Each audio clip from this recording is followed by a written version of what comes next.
Astro TV நேயர்களுக்கு என் அன்பார்ந்த வணக்கம். 27/1/2024 சனிக்கிழமைக்கு உண்டான இன்றைய ராசி பலன்களை நம்ம பார்க்கவிருக்கிறோம். கும்பம் ராசிக்கு உண்டான பலன்கள் எப்படி இருக்குன்னு இந்த பதிவில் நம்ம பார்க்கலாம். கணவன் மனைவிக்கு இடையே இன்று நெருக்கம் அதிகரிக்கும்.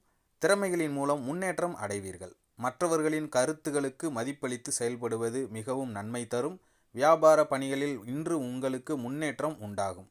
கமிஷன் சார்ந்த துறைகளில் ஆதாயம் அடைவீர்கள். வெளி வட்டாரத்தில் மதிப்பு மரியாதை உங்களுக்கு இன்று மேம்படும். தடங்கள் விலகும் நாளாக இந்நாள் உங்களுக்கு இருக்கும். இன்று உங்களுடைய அதிர்ஷ்ட திசை கிழக்கு, அதிர்ஷ்ட எண் 9, அதிர்ஷ்ட நிறம் மஞ்சள். அவிட்டம் நட்சத்திரக்காரர்களுக்கு இன்று நெருக்கம் உண்டாகும். சதயம் நட்சத்திரக்காரர்களுக்கு இன்று முன்னேற்றம் ஏற்படும். பூரட்டாதி நட்சத்திரக்காரர்களுக்கு இன்று மதிப்பு மரியாதை உண்டாகும். அன்பர்களே, இந்த பதிவு உங்களுக்கு பிடிச்சிருந்தா நம்ம சேனலை லைக் பண்ணுங்கள், ஷேர் பண்ணுங்கள், கமெண்ட் பண்ணுங்கள். குறிப்பாக சப்ஸ்கிரைப் பண்ணி பக்கத்தில் இருக்கிற பெல் ஐக்கானை கிளிக் பண்ணி சப்போர்ட் பண்ணுங்கள். மீண்டும் சந்திப்போம். நன்றி.